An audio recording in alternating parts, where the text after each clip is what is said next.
Salut les footeux, bienvenue dans ce nouveau rendez-vous des footeux. Ce soir, on va préfacer la P2B et pour la préfacer avec moi en plateau, j'ai d'abord Thibaut Mulcains, l'entraîneur de Hombourg. Bonsoir Thibaut. Bonsoir. Et puis à côté de vous, il y a Jonathan Félix, l'entraîneur de Cornès. Bonsoir Jonathan. Salut Nico.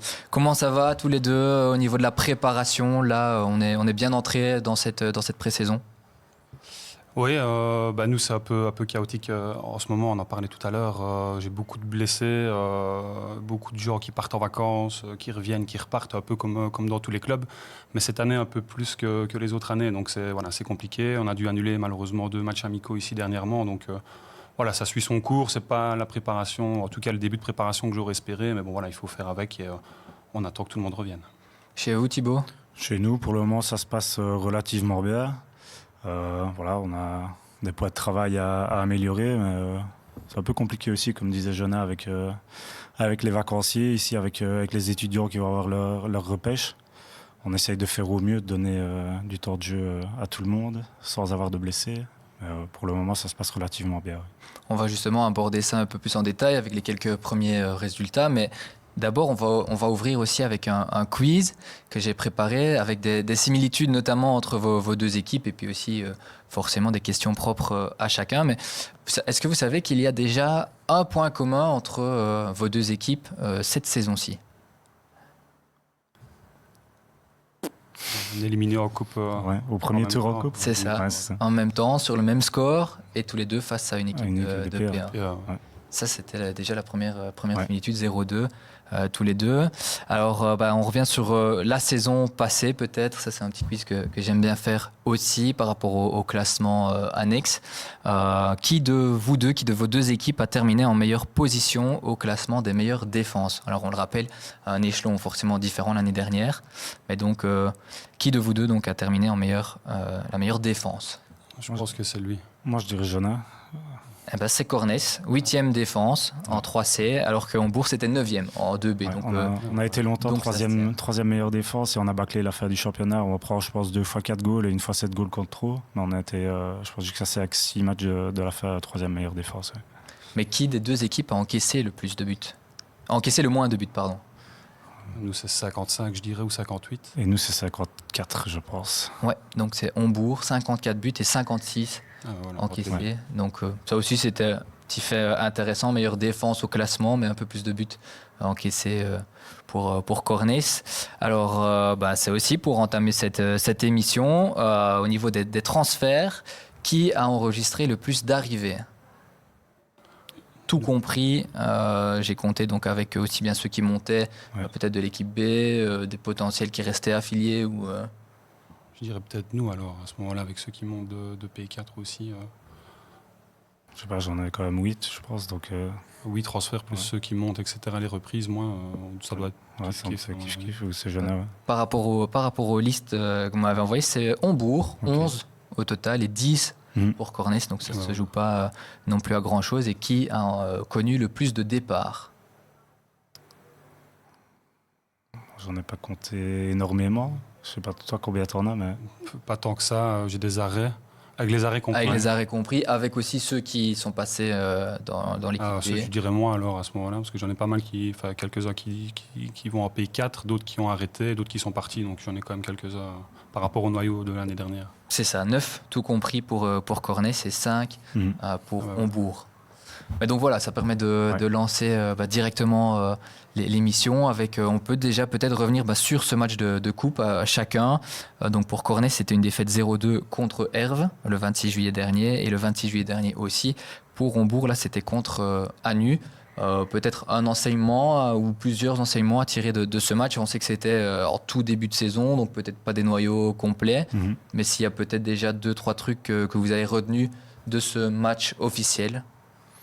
Nous, je pense qu'on a fait 60 minutes solides contre Anu. On était vraiment bien en place en première mi-temps et en fin de mi-temps, on a 2 très grosses occasions avec le goal qui était vide qu'on ne marque pas. Ensuite, on savait bien qu'eux allaient remettre un peu certaines choses en place à la mi-temps. Nous, on a un peu faibli au niveau de notre presse en deuxième. Puis sur le banc, on avait des gars qui rentraient de vacances, qui avaient un peu moins d'entraînement dans les pattes et ils ont émergé en fin de rencontre. Je pense qu'ils marquent à la 78 et 89e, un truc comme ça. Mais voilà, c'était positif parce qu'Anu est quand même une équipe qui, je pense, et quand on parle avec les suiveurs de la PA, qui va jouer le haut. Donc voilà, ça fait partie de la prépa. Il y a, comme on a dit tantôt, des poids de travail à relever, mais il y a aussi des poids positifs, quoi. Donc il y avait quand même pas mal de positifs à retenir de ça. Pour vous, Jonathan, contre Herve? Nous aussi, c'était positif. Le premier changement déjà de base, c'est qu'on a dû inverser le match qui devait se jouer normalement dans nos nouvelles installations, mais le terrain n'est toujours pas homologué. Donc on a dû se déplacer sur site éthique qu'on n'apprécie pas spécialement. Mais malgré tout, j'ai vu de belles choses. C'est 1-0 assez méritoirement par Herve. On a plusieurs occasions pour égaliser, dont un penalty à la 60e, malheureusement qu'on loupe.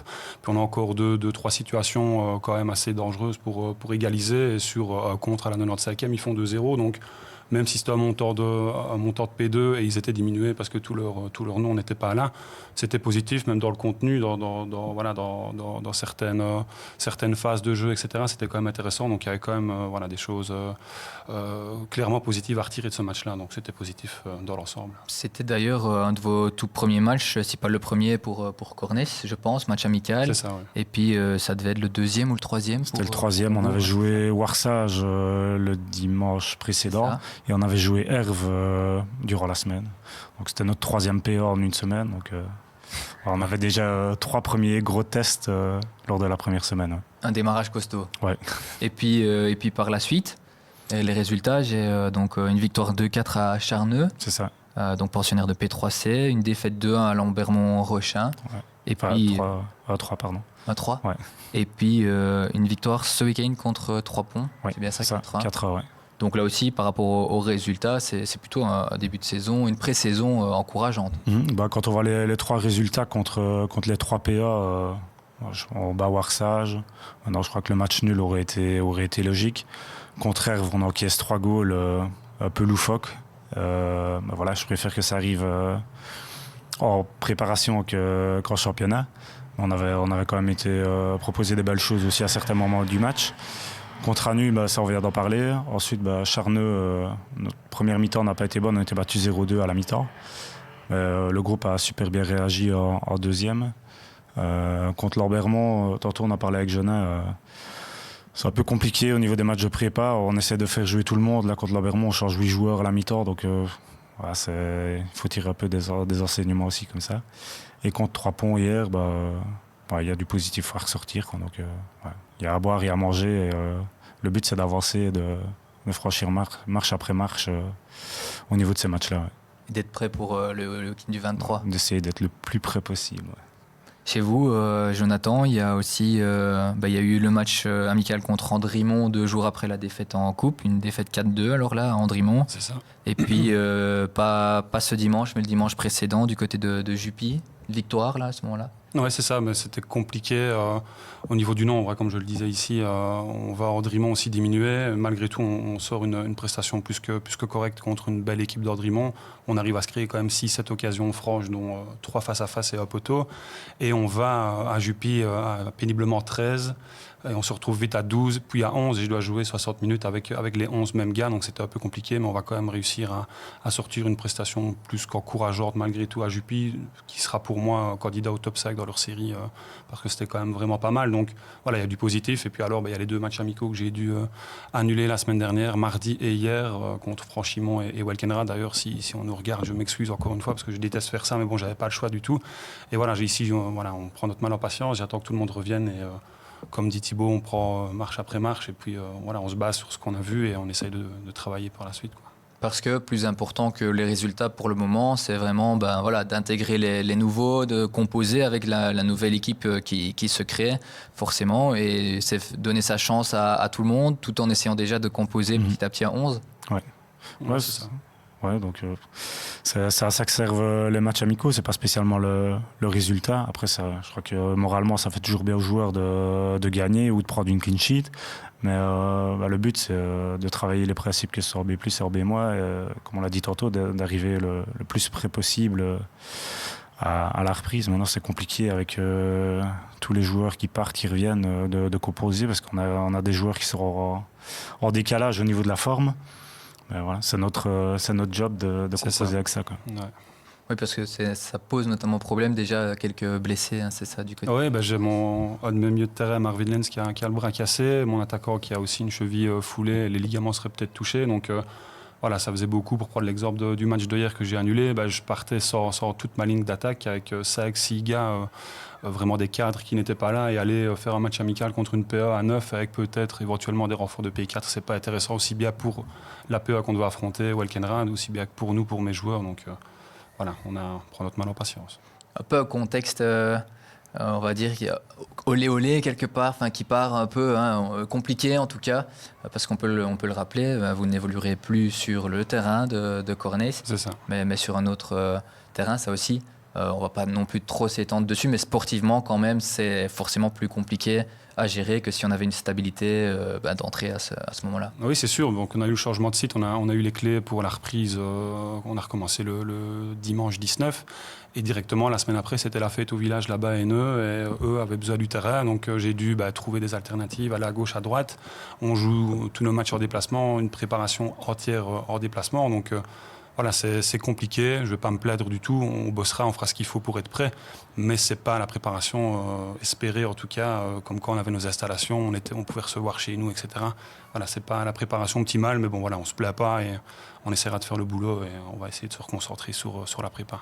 Un peu plus de stabilité à Hambourg, et d'ailleurs il y a déjà un supporter d'Hambourg, Adrien Merlin, sur donc le live Facebook de Vediasport. J'en profite pour vous rappeler que vous pouvez évidemment commenter, n'hésitez pas si vous avez des anecdotes, des remarques ou des questions au coach, n'hésitez pas, je filtre et puis on voit ce qu'il en advient.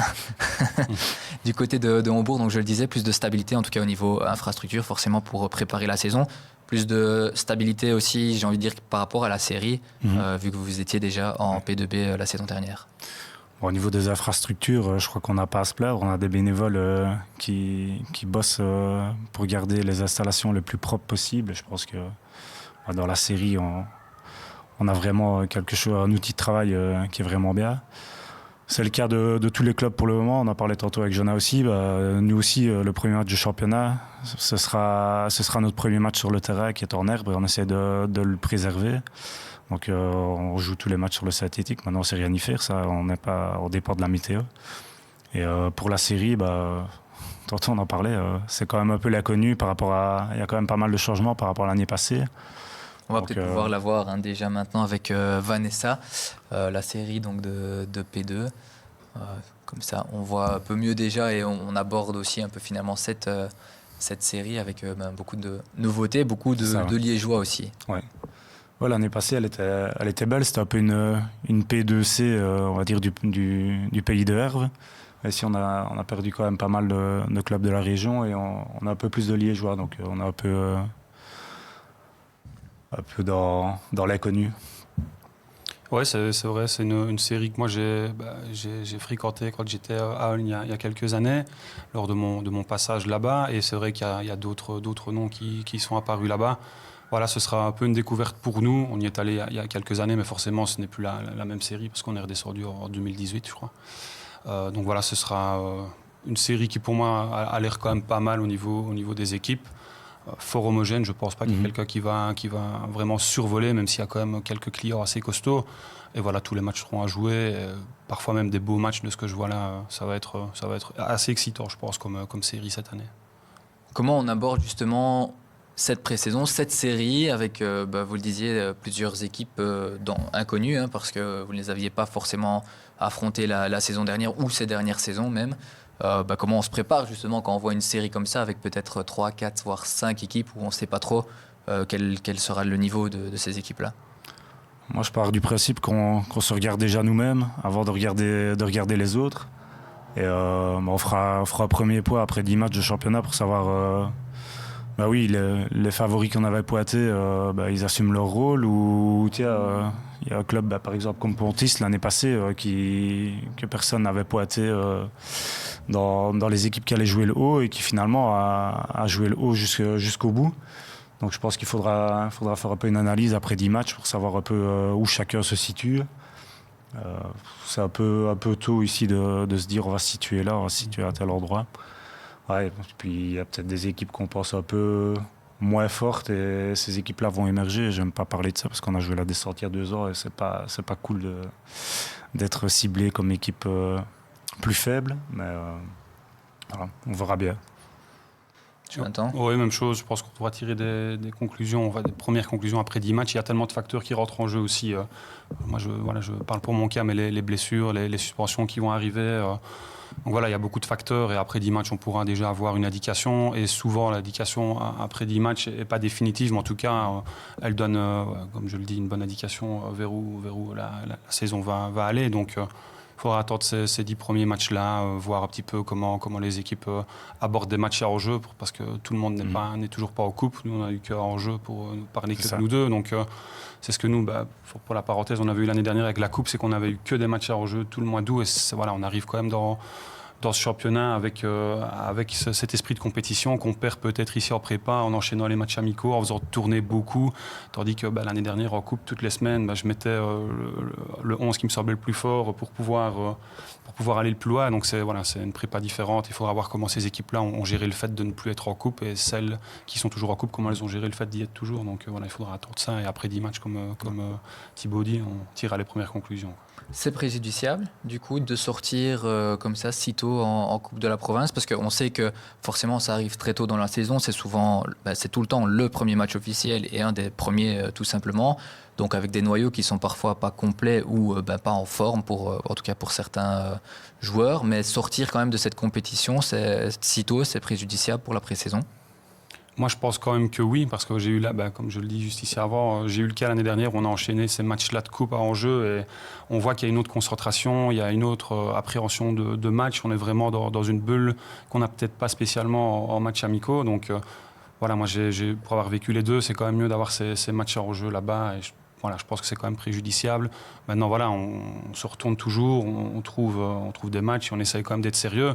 Maintenant, est-ce que j'aurais eu moins d'absence si jamais ça avait été des matchs hors jeu? Ça, je ne le sais pas, je ne pense pas, parce que mes joueurs ne sont pas du genre à mettre des boîtes. Mais c'est une autre appréhension de match avec cette petite excitation, même si ce n'est que la coupe, entre guillemets. Moi, je pense clairement que c'est préjudiciable. Maintenant, on va quand même travailler avec les matchs amicaux. Ils sont là pour ça. Donc voilà. Thibaut, votre avis aussi sur cette compétition, la Coupe de la Province? Je rejoins Jonas sur le fait de l'esprit compétitif de ces matchs-là, que ce soit dans la manière d'aborder le match et dans la manière de gérer un résultat aussi. Parce que quand on est lors d'une rencontre amicale, on fait tourner, et, des fois on prend un goal, on se dit c'est pas grave, tant pis, c'est un match amical, ou les joueurs pensent ça en tout cas. Ouais. En coupe, là, le goal encaissé, il est préjudiciable. Mais à côté de ça, les matchs amicaux qu'on a à la place nous permettent de faire tourner un maximum et de gérer un peu au mieux aussi le noyau en fonction des arrivées et départs des vacanciers. Donc à côté, je pense que j'aurais préféré continuer en coupe et garder des matchs en jeu. Je pense qu'on est des compétiteurs et on a envie de jouer pour gagner et pas spécialement comme pendant un mois pour s'amuser entre guillemets. On va un peu reparler de vos équipes respectives cette année, des noyaux, donc des transferts. On refait un petit tour d'abord avec Michel Lezavio qui vous passe le bonjour, Jonathan. Également. Supporter de Richel, lui, apparemment. Et puis Mason le jeune, un de vos joueurs qui vous trouve plus à l'aise au micro pour chanter Antine ma copine. Ouais. Ça, forcément, on va y revenir aussi dans quelques instants en tout cas. Mais on va commencer avec peut-être Hombourg et Thibaut. Vous terminez donc 12e la saison passée de cette P2B après avoir quand même pendant un temps été proche du top 5. Cette année, on part sur quels objectifs? L'année passée, on descendait de PA. Donc l'objectif, c'était premièrement de réapprendre à gagner et de passer une saison tranquille. Ici, le but, c'est de faire mieux que l'année passée. Les joueurs se sont fixés un objectif à atteindre. On va voir s'ils vont mettre tout en œuvre pour atteindre cet objectif-là. Vous n'avez pas le dire, apparemment. On va essayer d'être l'année passée, on était dans la colonne de droite. Il faudra essayer d'être dans la colonne de gauche. Et puis, l'appétit viendra en mangeant aussi. Maintenant, on a un effectif qui est quand même jeune. Donc, les jeunes qui étaient là l'année passée ont pris un an d'expérience en plus. Il y en a d'autres qui ont intégré l'équipe ici. Je pense que l'année passée, c'était quand même une déception par rapport au premier tour qu'on avait fait. On n'a quand même pas fait une fête championnat incroyable. Et la 12e place était dans le vestiaire, en tout cas, une déception. Donc il faut faire absolument mieux que ça, quoi. Jonathan, pour vous, voilà, on arrive dans cette division-ci. On peut peut-être d'abord un peu retrouver un peu une nostalgie avec Vanessa et remontrer le bon moment de la saison dernière, cette fameuse montée contre Antine, donc, ce qui va nous permettre d'abord d'avoir cette anecdote. Ouais, avec chanter. Non. Ce fameux match, donc après, je ne sais même plus combien de matchs de tour final vous avez dû jouer pour arriver à ce match-là. 3 ou 4. Et donc finalement, cette montée, vous aurez signé pour ça en début de saison. Ouais, mais c'était l'objectif avoué, c'était le top 3, on en avait parlé ici l'année dernière. Et revoir ça me fait quelque chose parce que c'était notre dernier match aussi sur ce site-là. Donc c'est des bons souvenirs, mais on l'a voulu, on a été là chercher cette montée comme des grands garçons, comme je l'ai dit à mes gars. J'aurais signé, c'est vrai, à 2 mains, mais c'était quand même l'objectif qu'on avait tous au club. Ça faisait quand même quelques saisons avant que je ne revienne et avant que je parte, c'était le tour final. Et quand on joue le tour final, c'est pour en sortir. Donc il y en a plein qui veulent jouer le tour final, mais ils ne veulent pas le jouer pour faire un match. Et puis, je vois personne aucun coach au monde qui va dire on fait un match, puis voilà. Donc dans le vestiaire, ça parlait un petit peu. Après le match, justement, après cette victoire, qu'est-ce qu'on va aller foutre en P2 ? Les anciens qui disent ça, notamment Ludo, que tu connais très bien, plus pour charrier qu'autre chose. Mais voilà, on l'a voulu, on va l'assumer. Et voilà, on devra, nous, contrairement à Thibaut, c'est, quand il est redescendu de P1, nous, c'est réapprendre à perdre. Et c'est déjà ce qu'on a vu avec la Coupe ici. Il faudra qu'on accepte ces défaites-là, parce qu'il y en aura plus forcément que l'année dernière. Et puis après, on verra bien si on peut aller casser les pieds à un peu tout le monde, comme on sait le faire, avec notre style de jeu un petit peu différent, et un peu plus atypique, je vais dire ça ici, et puis on verra bien. Et le terrain de Hainaut peut être aussi à votre avantage, un peu comme finalement le terrain de Cornès l'était ? Oui, c'est ça, mais il sera un peu plus petit qu'à Cornès en plus. Donc pour ceux qui sont déjà venus à Cornès, on sait déjà que c'est pas le plus grand de la province. Ici, il sera encore un peu plus petit et il sera normalement homologué à partir de lundi prochain. Mais je défie quand même les équipes de P2B de venir chez nous sur ce petit terrain-là. Mais je nous défie aussi de bien prester sur ce terrain-là parce qu'on n'a pas de repères dessus. Mais une fois qu'on aura pris nos repères, c'est fort la même chose qu'à Cornès. En fait, c'est pour ça qu'on voulait aller vers ce site-là, parce que c'est fort comme chez nous. Et on verra bien. Avec un objectif, donc dans un premier temps, j'imagine le maintien le plus vite possible. Ça va être ça l'objectif dans un premier temps ? C'est ça, emmagasiner les poids le plus vite possible. Pas devoir regarder derrière soi à chaque fois, etc. Essayer d'avoir le plus de poids possible et casser les pieds à tout le monde, que ce soit chez nous, mais forcément à l'extérieur aussi. Et je pense qu'on a des armes, en tout cas, pour embêter plus d'une formation, même de plus gros calibre. Au niveau des transferts, donc on le disait, à Hombourg, il y a quand même pas mal de jeunes. On le voit sur la liste qui viennent d'équipe U19 ou d'équipe B, mais qui évoluent en P2, comme la Calamine B. Vous avez été en chercher aussi, mais lui en l'occurrence, je pense Julien Guerquin, il est un peu plus âgé. Hein. Ouais, c'est ça. Mais globalement, c'est un rajeunissement de l'effectif. C'est un rajeunissement de l'effectif, oui. Et puis, quand je suis arrivé en PA, il restait 3 joueurs. Donc la première année, il a fallu ratisser large pour faire un groupe. Et puis au fur et à mesure, des joueurs des villages d'à côté sont revenus. Et, donc oui, c'est aussi une volonté de notre part, c'est de montrer que on s'est donné la chance à des jeunes peut-être qui ne l'ont pas eu spécialement dans les clubs en équipe A où ils étaient. Et oui, c'est un peu notre philosophie de travail à ce niveau-là. Et puis aussi, c'est de récompenser les 21 de chez nous et les joueurs de P4 de chez nous qui sont ou seraient méritants. Tout en ayant certains cadres quand même pour un peu les piloter sur le terrain. C'est ça, ouais. L'année passée, on avait Alex Zacuisso qui a arrêté. Qui va déjà venir se réentraîner à partir du mois de septembre parce que je crois que ça le chatouille un petit peu, mais voilà, ce sera sans jouer le dimanche. On a William Birmans aussi derrière qui est un routinier, Corentin Ador qui a un peu plus d'expérience. Puis après, c'est des gars qui ont 20, 21, 22 ans, donc c'est encore assez jeune, quoi. Au niveau de l'effectif et des transferts arrivés du côté de Cornès, là, on est sur des gens un peu plus expérimentés. Oui, il y a un petit peu un mélange de jeunesse et d'expérience, mais nous, notre philosophie de transfert, c'est vraiment axé sur l'esprit Cornès. En tout cas, on a vraiment une philosophie de gens qui aiment bien faire la fête, mais qui savent jouer foot, qui savent jouer au bloc, qui savent s'intégrer aussi dans une famille, parce qu'on considère Cornès comme une famille, et on axe vraiment nos transferts là-dessus, donc sur le côté humain, sportif bien entendu, mais vraiment sur des gens qui vont bien s'intégrer dans le groupe et qui vont amener plus, que ce soit en dehors du terrain ou sur le terrain, qu'ils soient jeunes ou moins jeunes.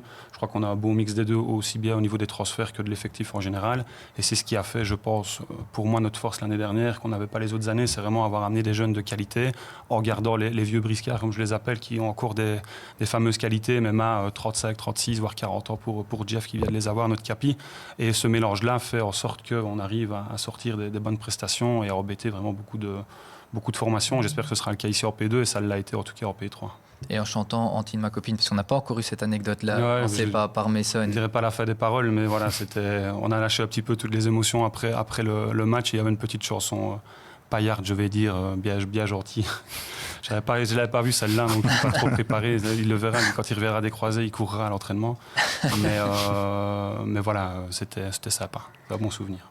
Et alors Adrien Merlin, donc là on est de retour vers Hombourg, qui lui dit que si vous voulez, il peut jouer aussi un match si ça vous intéresse. Ça, on en discutera dans le vestiaire. Ça dépendra du nombre de Joey qui boira. Non. Premier mot placé. Exactement. C'est ça, parce qu'il y a un défi aussi du côté de Hombourg. Le deuxième va être un peu plus compliqué. Ouais, on verra bien, il reste encore du temps.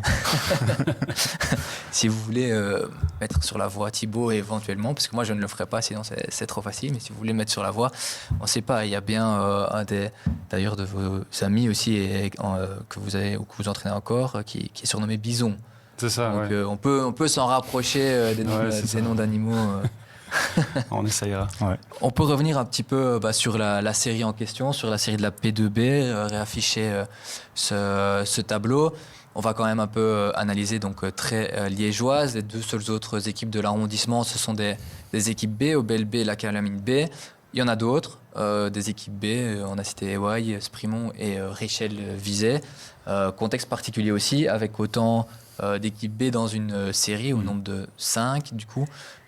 On le sait, il vaut mieux les jouer en début de saison peut-être que dans le dernier tiers de la saison. Ouais, nous, voilà, on joue contre Sprimont B le premier match de championnat là-bas. Je crois qu'ils ont rajeuni encore l'écart, donc c'est vraiment, on a regardé les années de naissance, c'est 2008, 2009, 2007. Mais c'est le premier match de championnat, la D3 n'aura pas encore recommencé, donc on verra. C'est une inconnue, il y a quand même un tiers du championnat presque d'équipe B. Par rapport à l'année passée, il y en a quand même beaucoup plus. Mais voilà, ça fait partie du jeu et il faudra... De toute façon, chaque équipe doit être jouée, peu importe l'adversaire qui est en face. S'il est en P2, c'est qu'il y a une raison aussi. Donc voilà, c'est pas spécialement quelque chose qui nous fait peur. Donc match par match, et puis on verra bien à ce moment-là ce qu'il adviendra.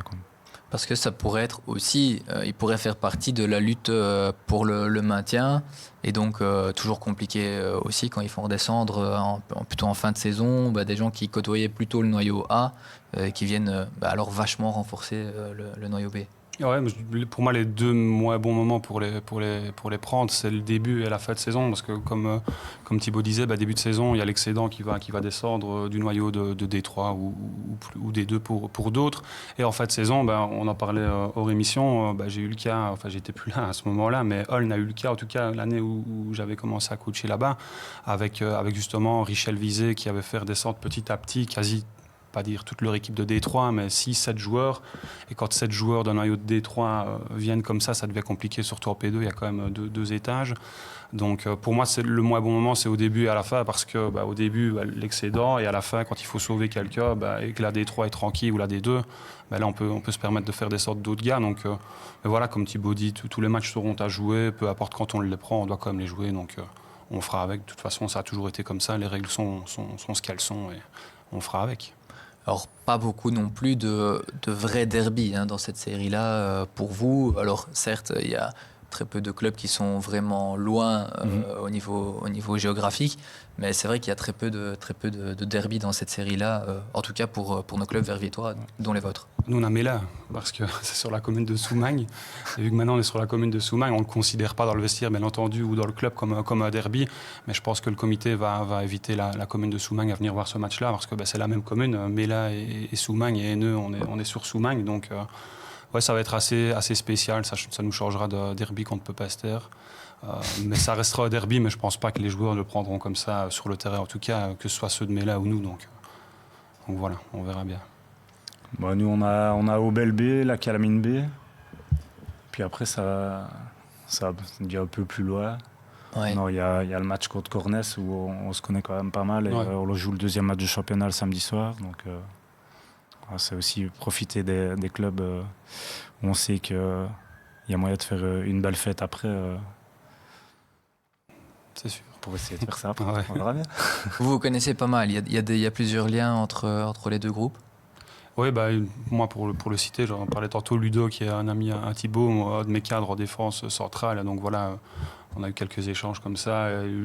Des fois, il me rapporte certaines conversations qu'ils ont eues, etc. Donc, sinon, pour le reste des joueurs, je ne pense pas qu'il y en ait énormément qui se connaissent, même si, aussi bien dans son noyau que dans le mien, il y a des joueurs qui sont quand même connus en provincial et qui sont sûrement côtoyés dans la même équipe ou en jouant l'un contre l'autre. Donc, c'est toujours sympa de jouer l'un contre l'autre. C'est pour ça qu'on joue le samedi soir aussi, pour boire un verre après et s'amuser, quoi. C'est vrai, parce que ce sera déjà dès la deuxième journée de championnat. Ça aussi, avec Vanessa, on peut peut-être déjà afficher les 3 premières journées de championnat qui attendent les deux clubs. D'abord, peut-être commencer dans le désordre par cette deuxième journée, samedi soir. Vous êtes tous les deux là présents sur le plateau. Vous allez vous affronter. Vous attendez à quel style de match ou comment vous allez aborder ce match ? Comme je le disais tantôt, ça va être le premier match sur l'herbe chez nous. Donc un peu sans repère, même si on a nos repères de l'année passée. Il faudra voir aussi, ça va être une grosse donnée à prendre en compte. On va jouer sur l'herbe et les terrains vont quand même être, peu importe l'endroit, je pense, compliqués et sont très durs pour le moment. Après, ça va être un match de début de championnat, donc il y en a certains qui vont vouloir se montrer. Il y a des choses qui ne seront pas encore mises correctement en place. Il y aura des petites failles. Ce ne sera pas un match qui sera dans la consistance durant les 90 minutes. Donc, moi, je vois quand même un match assez ouvert plutôt qu'un match fermé. Et puis, on va jouer Cornès qui, après, je ne l'espère pas à la fin du match, mais jouera toujours avec entre guillemets, cet entrée du tour final.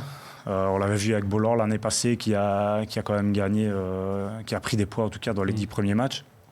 Donc c'est ça que c'est un peu dommage de les jouer à ce moment-là. Les équipes montantes, on sait bien que lors des 4-5 premiers matchs, il y a toujours un peu cette entrée-là de la montée. Mais ce sera un match, je pense que ce sera un match ouvert avec deux équipes qui voudront proposer. Cornès voudra prendre des points le plus vite possible et nous, même chose, on voudra prendre des points le plus vite possible pour essayer d'atteindre les objectifs que le vestiaire s'est fixé. Donc voilà.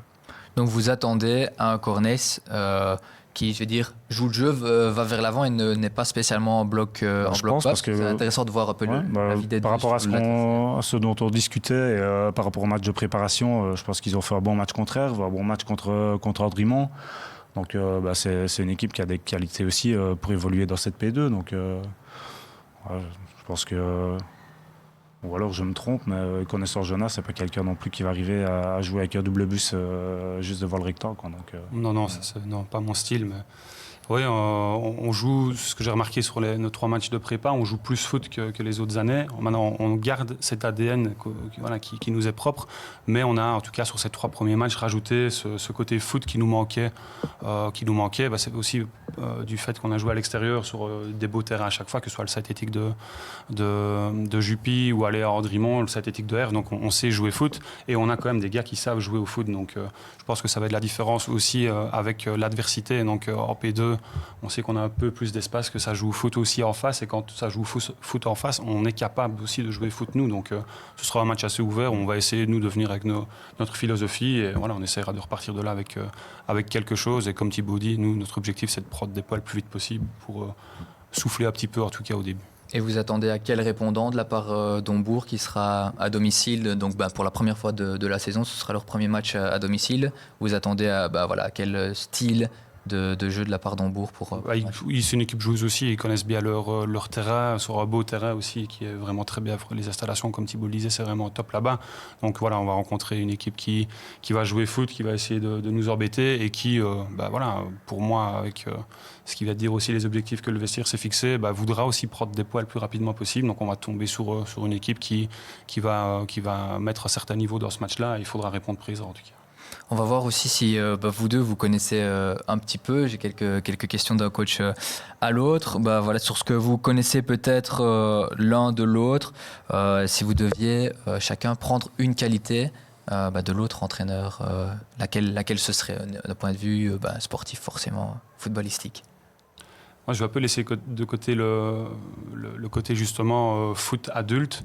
J'aimais bien ce que Thibault faisait avec les jeunes. D'ailleurs, je ne sais même pas si tu les as encore ou pas, mais c'était un coach vraiment renommé dans le milieu. Quand moi j'étais avisé, ça parlait beaucoup de lui, etc. Ce qu'il faisait au Standard, je pense, à l'époque. C'est vraiment dans sa formation de jeunes, parce que c'est quelque chose aussi que j'ai repris à Cornès et qui me tient à cœur. Donc c'est vraiment tout ce qui est sa gestion d'équipe de jeunes, etc. C'est quelque chose qui est vraiment très bien chez lui. Thibault, si vous pouviez ajouter une qualité de Jonathan à votre arc. Je me rappelle l'avoir rencontré en jeune, mais ce que je reprendrai, c'est sa qualité de meneur d'homme ici, sur le fait d'avoir réussi à atteindre l'objectif de faire remonter Cornès. Je pense qu'il avait une expérience en adulte qui avait été un peu infructueuse pour lui. J'étais passé par là aussi avant. Et il a su rebondir et faire monter le club, alors que c'était quand même pas facile. Donc je prendrai cette qualité-là aussi, parce que je pense que ça a été dur dans le deuxième tour. Il y a eu un petit moment de down quand vous aviez été battu contre Andrimont. Et il a réussi à maintenir le cap et à redresser la barre à ce moment-là. Donc je prendrai ça aussi. Ouais. Surtout que, comme on le disait aussi en avant-émission, c'est peut-être parfois, la saison dernière, ce qui a un peu manqué à Hombourg, un peu plus de hargne pour aller chercher l'un ou l'autre point supplémentaire. Ouais, c'est ça. Je pense que quand on a fait un peu le bilan à Noël, où on s'est dit on n'est pas trop mal et on va pouvoir aller jouer les troubles fêtes jusqu'au bout. Et ce qui en est ressorti, c'est qu'on ne s'est pas donné les moyens d'aller jusqu'au bout. Donc voilà, entre les paroles et les actes, il y a eu un monde de différence que chez Jonas, je pense que force est de constater qu'entre les paroles et les actes, il y a eu les paroles, mais il y a eu les actes aussi, quoi. Donc voilà. Si vous deviez chacun prendre le rôle de l'autre, donc Jonathan vous retrouvez à Hombourg et vous Thibault vous retrouvez à Cornès, quel serait chacun peut-être le plus gros défi ou le plus gros challenge que vous mettriez dans ce rôle-là? C'est plutôt une chose que j'aimerais bien, c'est de travailler avec des jeunes. Malheureusement, à essayer de les intégrer petit à petit, etc.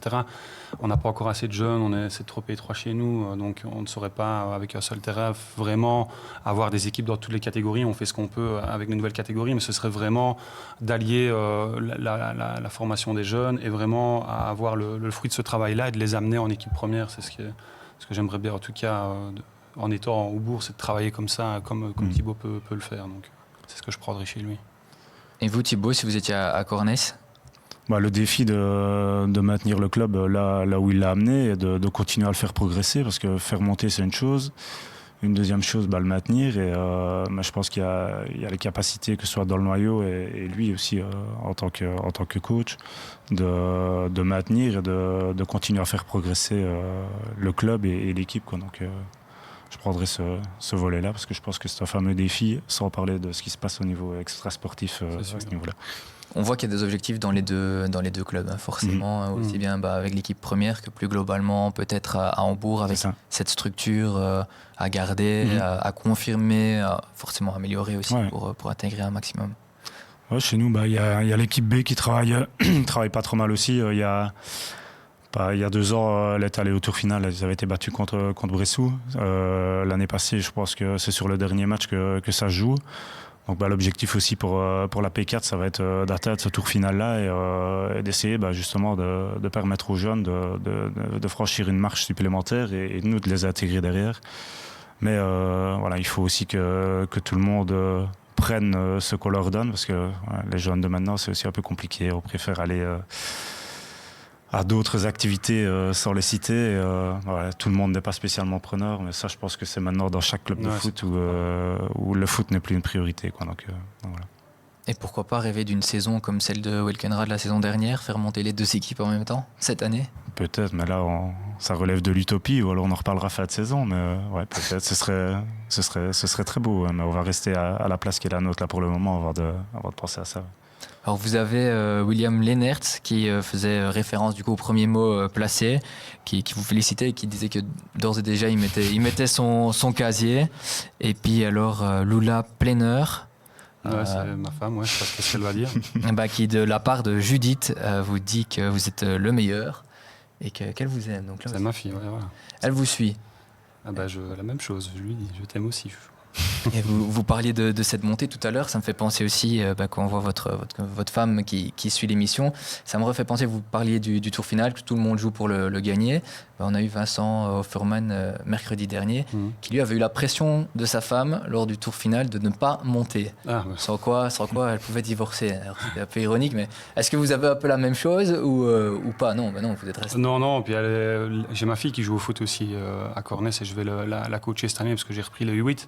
Donc elle est là tous les samedis aussi à venir voir la petite et elle vient nous voir tous les dimanches. Il y a un noyau de femmes de joueurs et de coachs qui nous suit. Donc c'était plus le contraire. Elle est venue faire la fête avec nous, elle est venue voir le match, etc. Donc elle, c'était plus l'envie de nous voir monter. C'est pas pour ça qu'elle me verra moi. Donc elle le sait bien. Donc ça, il n'y a pas de souci. Parce que ça, c'est vrai qu'on en parle moins, mais être coach, c'est aussi des sacrifices, peu importe le niveau auquel on évolue. C'est réfléchir aux entraînements en après-journée, aux matchs, aux compositions, c'est tous les dimanches. C'est aussi quelque chose à gérer quand on est coach. Tout à fait, ouais, il y a beaucoup d'heures invisibles, entre guillemets, comme je les appelle, que ce soit les coups de fil avec les adjoints, la préparation d'entraînement, la préparation de match. Puis ici, pendant la préparation, c'est quand même beaucoup de boulot aussi, de devoir mettre en place certaines choses. Et puis, on essaie de faire vivre aussi le club dans différentes activités, quoi. Donc oui, c'est un deuxième métier, mais c'est la passion qui est là avant tout. Et donc, c'est ça. Je pense que c'est pour ça qu'on le fait aussi. Ouais, non, c'est sûr. Ouais, c'est quasi du 7 jours sur 7, parce que quand on ressort du match du dimanche, il y a juste peut-être là où moi, en tout cas, je ne pense pas trop à la suite, mais dès le lendemain, c'est reparti. Dès le lundi, on est reparti sur ces préparations d'entraînement, préparation de match, aller prendre les infos sur l'adversaire, analyser un petit peu ce qui a été, ce qui n'a pas été chez nous dans le noyau. Donc c'est quasi du non-stop en fait. C'est gérer les frustrations, c'est sonner aux joueurs qui jouent peut-être moins s'ils nous contactent. C'est comme tu dis, les heures invisibles que les gens ne voient pas, mais qui existent en tout cas pour nous. Donc le foot n'est pas que quand on est sur le terrain ou sur le site même, c'est aussi à la maison ou des fois ou peut-être quand on est dans nos pensées au niveau du foot aussi, ou alors prendre son téléphone à 20h pour répondre aux joueurs. C'est tout, toutes les choses qui font qu'on est quasi non-stop sa tête dans le foot, quoi. Encore aujourd'hui, encore demain soir aussi pour tous les deux avec des matchs amicaux pour Cornès à Olne demain et pour Hombourg du côté de Butchenbach. C'est ça. Avec de nouveau qu'attendre de ce match parce qu'on se rapproche aussi petit à petit du début de championnat dans une petite quinzaine de jours, un peu moins même. Donc qu'est-ce qu'il reste finalement à peaufiner, quel va être le travail sur cette dizaine de jours? Moi, c'est attendre vraiment que les gens reviennent, parce que demain, j'en récupère, mais pas énormément malgré tout. Mais j'ai un peu discuté avec le coach de Olne aussi, il est dans la même situation que nous, il a dû annuler un match aussi hier. Donc, il récupère un petit peu des forces vives demain. Donc c'est essayer d'amener les joueurs qui sont présents au plus haut niveau possible pour entamer ce championnat qui l'air de rien, c'est demain. Il faut être prêt. Donc c'est prendre les joueurs qu'on a sous le coude et essayer de les amener à ce niveau-là. Et, prendre son mal en patience, en tout cas pour notre club, le temps que tout le monde revienne, et essayer de travailler là-dessus et d'essayer de le mieux prester possible, parce que comme Thibaut disait, c'est toujours plus agréable d'avoir une clean sheet ou de gagner que d'enchaîner les défaites et les goals encaissés. Donc on prend notre mal en patience et on va essayer de bien prester demain. Pour vous, Thibaut, pareil à Butchenbach qui a participé au tour final de P3D la saison dernière, et puis vous enchaînerez aussi dimanche contre Welkenrad, la P1 de Welkenrad. Non, contre la P2. La P3, pardon. Ouais, donc on va à Butch demain, qui est une équipe solide, une équipe germanophone, donc c'est ça que j'avais aussi envie de rencontrer. C'était un peu un autre style de jeu avec de l'impact. Puis il y a Quentin qui fait top boulot aussi là-bas. Donc je crois qu'au niveau foot, ils proposeront certaines choses. Et nous, comparé à Jona, on a joué un peu plus de matchs amicaux. Donc on a su répartir au mieux, on a essayé en tout cas de répartir au mieux le temps de jeu. Et demain, c'est essayer de même chose, de redonner du temps de jeu à certains, de mettre d'autres un peu plus au repos et d'avoir le plus de réponses possible. Et les places, elles se vendent cher. Donc à eux de montrer sur le terrain qu'ils ont les capacités d'être dans les 11 ou dans les 15 pour le premier match de championnat, quoi. Donc je pense qu'ici, on leur aura donné assez de chance sur la prépa. Puis certains l'apprennent, d'autres attendront un petit peu, l'apprendront par après. Donc c'est à ça que ça sert aussi, quoi. Oui, parce que dans votre cas, en plus, par rapport aux arrivées et au départ, c'est un noyau qui est un peu plus important en termes de nombre que la saison dernière. C'est ça, l'année passée, sur les 5 derniers matchs, là, on a vu le manque de profondeur du noyau, où on a dû faire appel à des U21 ou à des joueurs même de réserve, où c'était un peu compliqué. Donc ici, on a essayé de travailler un peu différemment, d'avoir un noyau un peu plus conséquent, mais en le grossissant avec des gars qui sont entre les deux noyaux, P4 et P2. Et justement, pour pouvoir faire appel à ces gamins-là, une fois qu'ils seront prêts au mois de février et mars, et pas d'arriver comme un cheveu dans la soupe dans le vestiaire avec son sac et pas savoir comment s'appellent les 12-13 qui sont assis à côté. Donc on a essayé de travailler un peu différemment et d'avancer aussi avec une carotte pour ces jeunes-là, de leur montrer que les portes sont ouvertes et que s'ils prestent, il n'y a pas de souci. Moi, peu m'importe qui s'appelle Pierre-Paul Jacques, le meilleur joue. Donc voilà. Et Bertrand, un Bertrand Hick qui pourrait peut-être aussi vous intéresser. C'est une proposition de nouveau d'Adrien. Bertrand, même chose, il a arrêté, mais on l'a déjà revu à l'entraînement. Donc on pourra compter sur lui hors dépannage, Bertrand, mais pas plus. Chez vous, le noyau, Jonathan, en termes de nombre, il est sensiblement le même que la saison dernière, ou vous l'avez un peu gonflé aussi? On l'a un petit peu gonflé, donc notamment avec gardien. On n'avait pas vraiment de deuxième gardien l'année dernière, c'était le gardien de P4 et qui s'est malheureusement blessé. Donc là, on a amené de la concurrence vraiment dans toutes les lignes, surtout devant où on a fait revenir Régis Le Joly aussi d'Ordrimont. Donc on a ramené des anciens, des gens qui n'avaient jamais joué à Cornès. Mais on a quand même gonflé ce noyau et tous les postes sont quasiment doublés. Donc pour 3 places dans le mieux, il y a 6 joueurs et ainsi de suite. Donc voilà, on a essayé d'amener de la qualité et du nombre aussi, que ce soit à l'entraînement ou en termes de concurrence. Donc on a essayé d'étoffer ce noyau. Avec un jeu porté vers l'avant pour tous les deux, est-ce qu'il y a aussi un travail au niveau défensif quand on revient sur les stats de la saison dernière, 8e défense de P3C alors que vous avez terminé 2e au classement, pour vous 9e défense alors que vous aviez joué tout un temps, on le disait, au tour final. Est-ce que ça fait partie peut-être des chantiers à améliorer au niveau défensif? Oui, et ça on en a encore parlé hier dans le vestiaire. L'année passée on avait trouvé un certain équilibre et puis voilà, ça s'est étiolé au fur et à mesure. Au niveau de notre défense, il y a 3 joueurs qui intègrent la défense. Mais je pense qu'ils se fondent bien dans le groupe aussi. Et de toute façon, c'est tout le groupe qui doit défendre. Donc on essaie de travailler au niveau du bloc qui soit un peu plus performant. Et puis, je pense que ça fait partie de la confiance. Donc, on va essayer d'avoir cette confiance défensive-là et puis ça viendra, quoi.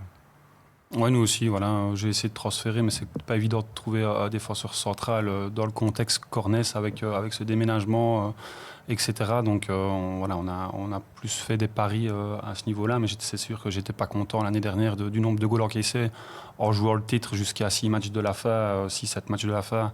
Encaisser autant de goals pour un 2e de championnat, je trouvais que c'était un peu exagéré, mais comme Thibaut dit, c'est toute l'équipe qui doit défendre et c'est pas que, on peut pas ne taper que sur la défense centrale ou le 4 ou 5 arrière, enfin 3 arrières. Donc on a essayé de travailler là-dessus, les joueurs s'intègrent bien, on retrouve une certaine solidité, etc. Donc c'est les 10 premiers matchs qui pour moi seront déterminants. On verra si on est dans le bon et s'il faut se réadapter ou peut-être faire quelques ajustements, et on verra bien à ce moment-là. Avec l'année dernière aussi, par contre, une attaque florissante, deuxième meilleure attaque derrière Andrimont, 77 buts marqués.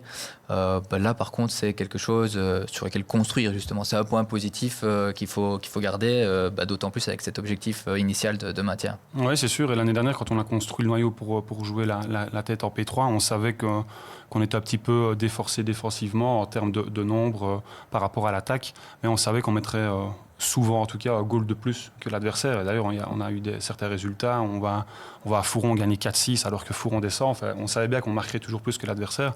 Cette année, avec le niveau, le step en plus, je ne pense pas que ce sera toutes les semaines comme ça, qu'il faudra vraiment travailler là-dessus.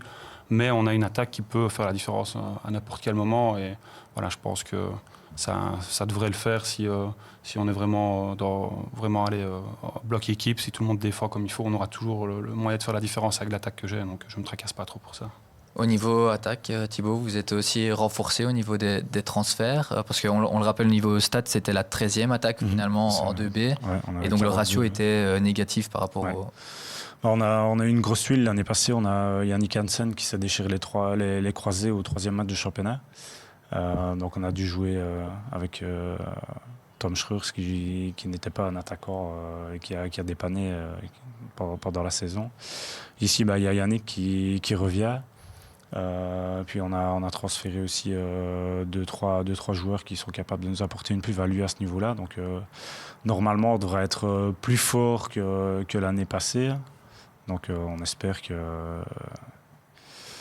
se retrouver à plus de 42 goals marqués, en tout cas à la fin du championnat. On va peut-être pouvoir justement réaborder ce début de championnat avec les rencontres dont on n'a pas encore parlé. Vanessa, tu peux... voilà, donc vous avez rien abordé cette première journée aussi. Gros morceau pour vous, Jonathan, et puis un peu une première inconnue avec cette équipe B. Et puis, lors de la 3e journée, parce qu'on a déjà abordé la 2e, le gros morceau, ce sera pour vous, avec aussi Mélin à nouveau. Là, voilà, vous, qu'attendre de cette confrontation à Mélin sur synthétique, du coup, je pense.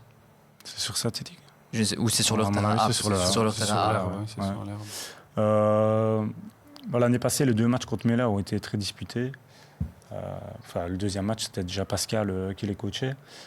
Je pense qu'au niveau du recrutement, il a quand même recruté du solide. Et quand on voit les matchs amicaux qu'ils ont joués, en tout cas dans les résultats, ça a l'air d'être costaud.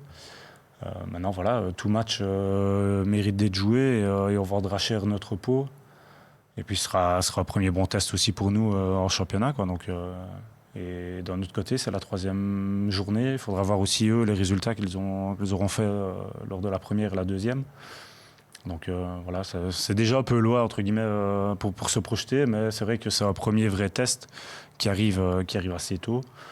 Ça nous permettra de nous juger, de nous jauger et de voir où on en est. Mélin fait partie pour vous, sans entrer un peu plus dans les détails, on le fera par la suite, mais Mélin fait partie des candidats selon vous au top 5 ? Oui, clairement. Oui. Clairement, de par leur recrutement, comme Thibaut dit, et de leur premier match ici, qui donne quand même une indication, même si ça reste une prépa, tout le monde n'est pas prêt, on en a assez parlé, mais je pense clairement, quand on voit le noyau, le coach qu'ils ont, etc., ce sera au top 5, ça c'est sûr, je pense en tout cas. Et qu'en sera-t-il de Blény ? Qu'est-ce que vous attendez, Jonathan, de cet adversaire lors de la 3e journée ? Blény, ça reste une valeur sûre de 2e provinciale, voire même plus, parce qu'ils ont un passé plus haut. Donc ça va être une équipe aussi qui aura son mot à dire pour jouer plus que la colonne de gauche. Donc ce sera un gros morceau aussi, après avoir reçu Mélin le premier match. Donc, et en allant à Hambourg le 2e, donc on a vraiment un début de championnat solide, mais la P2 est solide, on l'a voulu, et voilà, on assumera. Donc tous les matchs sont à jouer, mais c'est vrai que c'est un début de saison quand même assez costaud. Aller à Hambourg, puis recevoir Blény tout en ayant reçu Mélin, le premier match, voilà, c'est solide, mais on n'aura pas le temps de chipoter, on sera directement le nez dedans, comme on dit, et puis voilà. Il faudra bien défendre et que tout le monde s'y mette, ce qui est apparemment, d'abord selon Tom Schreurs, ce qui n'est peut-être pas encore le cas pour William Leenert, qui selon lui n'a pas encore les courses pour les replis défensifs. Tout à fait, il a pris une grosse réprimande contre Lambermont, mais voilà, ça a arrangé, on en a rigolé après dans le vestiaire. Ouais. Parce qu'il ne défendait pas assez à ce moment-là. Parce que c'était son premier match depuis très longtemps et il avait beaucoup d'entrain pour aller vers le but adverse et un peu moins pour revenir vers notre but. Donc il a fallu remettre un peu l'église au milieu du village à ce niveau-là. Et puis à niveau de Cornès, on a aussi quelqu'un qui est cité, et là c'est notre confrère Philippe Duchesne qui cite carrément que c'est Jean-François Davin là, qui ne défend jamais. Ouais, non.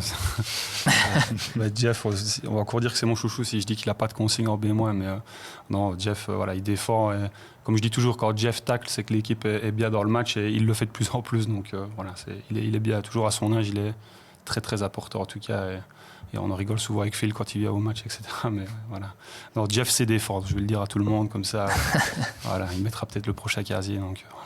Et alors une autre proposition aussi pour peaufiner cette préparation, elle vient de Brian Laurent, qui me demande de vous demander d'annuler l'entraînement de mercredi. Non, on avait qu'à être assez nombreux pour jouer hier ou s'entraîner hier, donc non, celle-là je ne la retirerai pas. Voilà, ça embête tout le monde. Il y a la fameuse éclipse. Il y en a un qui m'a sorti ça. Parce que je ne peux pas rester chez moi parce qu'il y a l'éclipse. On s'en fout de l'éclipse, il y a entraînement. Donc, non, l'entraînement sera maintenu mercredi. Pas de chance. Et pourquoi pas faire la petite pause un peu pendant l'entraînement, pendant l'éclipse? Ouais, maintenant, ils vont me dire qu'ils n'ont pas de lunettes et qu'ils ne peuvent pas regarder le soleil, etc. Donc, je les connais par cœur. Donc, voilà, on verra bien à ce moment-là. Mais il n'y aura pas de pause, à mon avis. On va regarder encore la série complète, là, le tableau, parce que c'est l'heure de faire vos pronostics. Donc en affichant là pour avoir peut-être un peu plus facile de retrouver toutes ces équipes. D'abord le top 5 peut-être, là dans l'ordre que vous voulez.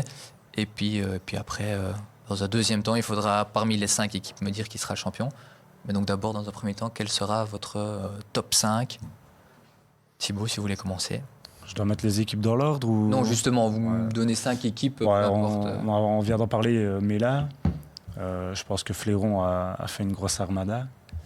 UCE Liège, déjà l'année passée, ils voulaient y être et ils sont un peu passés à côté. Rien qu'en transférant Dylan Lambrecht, je crois qu'ils ont montré un peu leurs ambitions. Pour le reste, je trouve que ça va être assez ouvert, comme la série l'était l'année passée. Tout le monde dans cette série-là était capable de battre tout le monde. Et celui qui va enchaîner 4-5 victoires d'affilée va se retrouver assez vite devant. Il faudra voir Pontis qui a joué le tour final l'année passée, voir un peu comment ça va se passer là-bas. Sinon, pour le reste, je ne sais pas, il y a quand même pas mal d'inconnus dans la série. Donc il y a ces 3-là qui vont se détacher. Et puis le reste, on en reparlera après 10 matchs, mais c'est assez ouvert en tout cas. Donc, Dans un premier temps, là, donc à ce moment-ci, si vous deviez vous projeter quand même malgré tout un peu et dire, là sur papier, à l'instant T, quels seraient les 2 autres qui viendraient compléter L'année passée, Herstal m'avait très bien plu, mais ils ont perdu quand même pas mal de cadres. Dans la logique, je mettrais Pontis, et dans l'utopie, je nous mettrais nous. Allez, c'est déjà dévoilé quand même une autre ambition que simplement la colonne de gauche. Ouais, il reste une personne à mettre, donc j'ai dit dans l'utopie. Donc, pour vu vous... que tout est jouable là, dans la série, il y a vraiment des grosses inconnus, donc nous, je pense qu'il faut aussi que les joueurs prennent leurs responsabilités. Et, on n'avance pas sans objectif, donc un petit défi.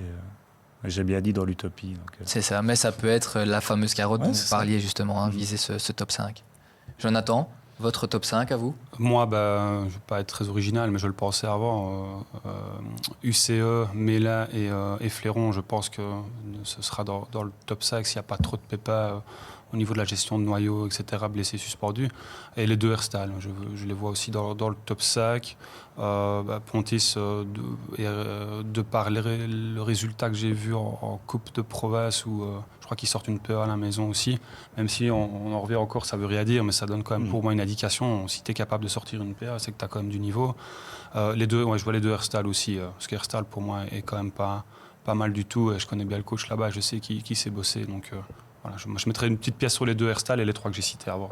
Et donc Tro qui avait participé au tour final la saison dernière, mais on le sait, un contexte un peu délicat, donc Tro ne serait plus dans ce top 5 a priori.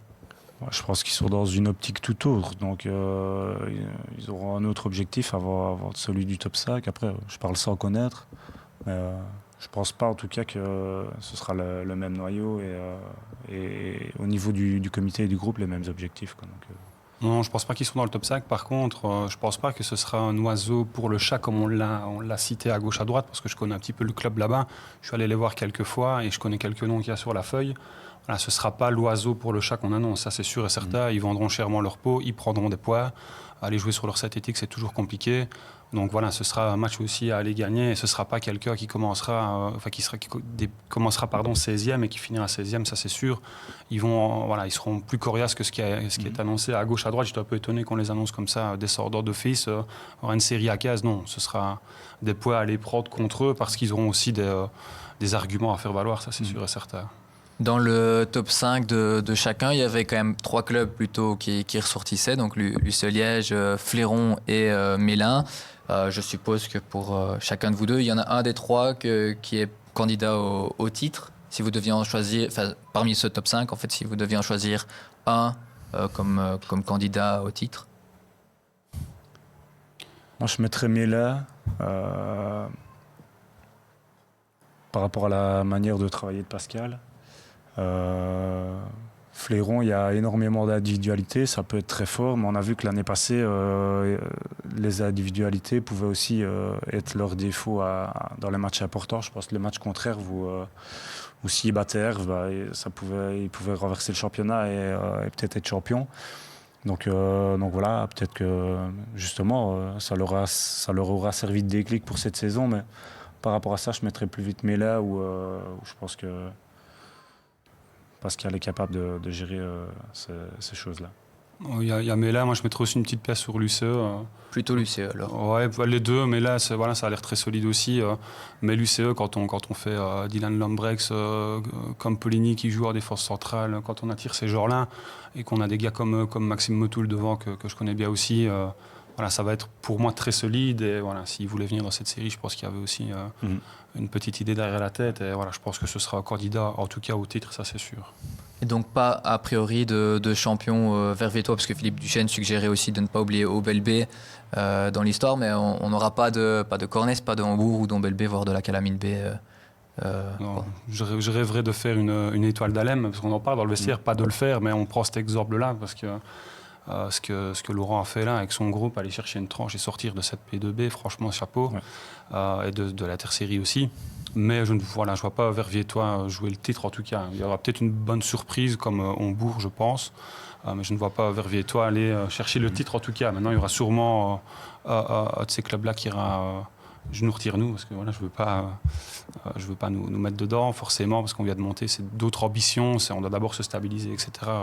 On va absolument pas parler de ça, mais je vois quand même éventuellement une équipe verviétoise aller se mettre là dans ce top 5, et si ça peut être Hambourg pour Thibaut, tant mieux pour eux. Parfait. De toute façon, je pense que c'est pas le but d'Aubel B et de la Calamine B de jouer le haut, et je souhaite à Jonah aussi d'être l'étoile d'Alem de l'année passée. Et je pense que quand on prend l'exemple d'Alem, c'était bien la preuve que tout le monde pouvait battre tout le monde l'année passée et que l'équipe la plus régulière allait être récompensée. C'est ce qui s'est passé avec eux. Donc, Au niveau donc de vos clubs maintenant, Thibaut, vous l'avez dit, vous espérez utopiquement, pour reprendre le mot, ce top 5. Jonathan, vous, si vous deviez déterminer une place, ce serait dans la colonne de droite, voire dans la colonne de gauche? Ouais, si je peux signer maintenant, c'est la fête colonne de droite, éventuellement entre ces deux colonnes-là pour...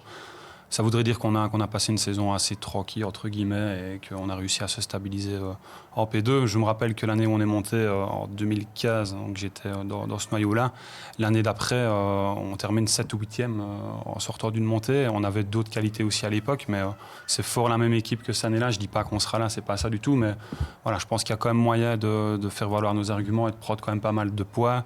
En tout cas, en laissant 2 derrière sera quand même le premier objectif principal. Alors laisser 2, et si on peut terminer le plus haut possible, faites colonne de droite, comme je l'ai dit, on le prendra avec plaisir. Parfait, merci beaucoup à tous les deux pour cette émission. Merci aussi à vous d'avoir interagi autant pour ces petites anecdotes. Il y a un mot qui n'a pas encore été placé. Peut-être que pour atteindre ce top 5, il faudra se battre comme des animaux, il faudra et comme des sangliers. J'espère que Noah pourra mettre l'apéro comme ça.